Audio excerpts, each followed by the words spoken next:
So,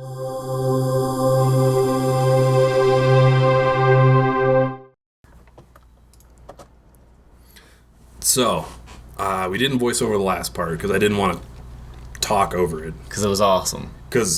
Right, I made you watch it.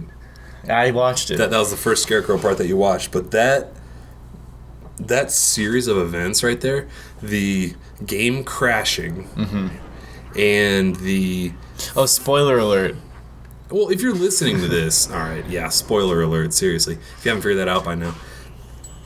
The game crashing and the game over screen, where it tells you that you had to dodge Joker's bullets. Yeah. That was like the craziest...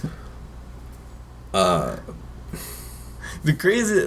fact that it had, like, screens that you lost, and you had to select between yes and no. Yeah, like that was... Like, it takes you out of the game. Right. Yeah, it breaches the fourth wall, is what that's called.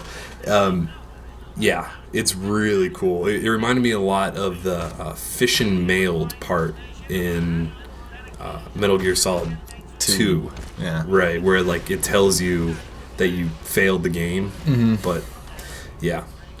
Anyway, so, like, that was... One of your top 10 gaming moments? Yeah, probably. I would say, like, one of the coolest... Kind of like along the lines holy of the end shit of moments. Braid. Right. Like, just like, wow, that is so original. You couldn't have done that in any other medium. You can't do that in books or movies or music or anything like that. You can't make you think the book broke. oh, fuck.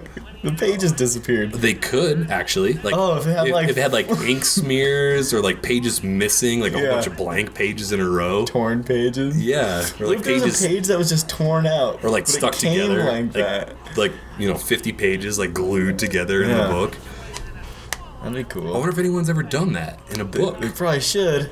But people who write books don't listen to this podcast. This isn't a podcast. Maybe I need to write a book. This is a voiceover. Yeah, so anyway... I held on to that thought from the last video, if you're still interested.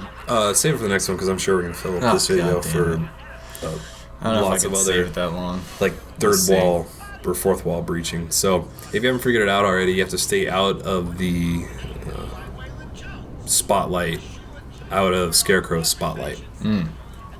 Or else you have to restart. Now, like, it kind of frustrated me throughout the game, like... Playing through the first time on medium, there was maybe 1 or 2 times throughout the entire game that I failed and had to reload from a checkpoint from like dying in combat. Yeah. But I got seen by his spotlight so many times that it's like the amount of times that I had to reload just spikes during his segments in the game. Yeah. But other than that, like... Yeah, that kind of side-scrolly traversing part was weird, but the moments leading up to that... So that whole thing, the last, 10 minutes have been in your mind? What do you mean? Like, did that just happen in your mind? Yeah, like, this is all his fear gas screwing with your head and making you imagine things. Yeah. It's crazy. Yeah, like, it's... It seems like it would be so easy for like the game developer to screw with you, to like make you think the system was broken, or like make you take out the memory card from your PlayStation 1, so then Psycho Mantis can't read your mind. But it doesn't really show up in many games. No. That fourth wall breaching thing. And it's so cool when it happens. But if it happened all the time, you'd be like, really? Right. Really? Well, right, if it happened all the time. But my point is, it happens so infrequently that like, I'm impressed and I want to see it more. But it's going to, I guarantee after this game, in the next, I would say 2 years from now, it's going to happen a lot. Because, the development cycles of games... Yeah. It just, it takes that long for them to react to new... Ideas and trends, yeah. Even though Metal Gear Solid's been around for quite a while. Yeah. I'm curious what other games Well, you know what was cool? do that. That kind of breached the fourth wall was Metal Gear, the new Metal Gear Solid, when you play the PS1 version as a flashback. Oh, that's not really breaching the fourth wall. Kind of is, because you're playing a different game.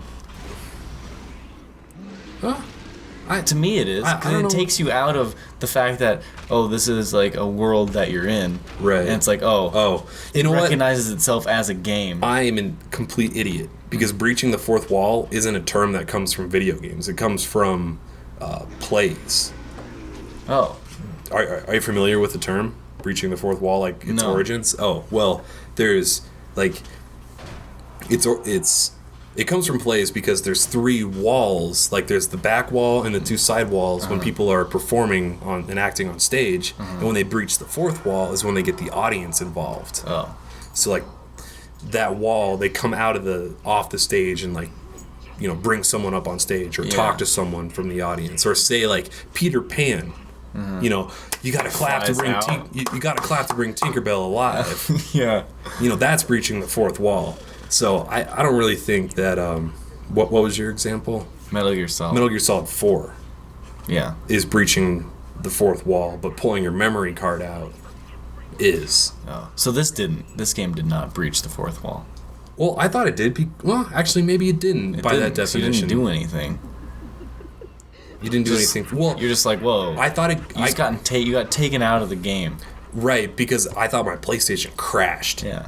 So I don't know. That's kind of like an in between thing that I don't know. It depends on. It's cool. It's semantics. I think both things are cool. Oh yeah, definitely.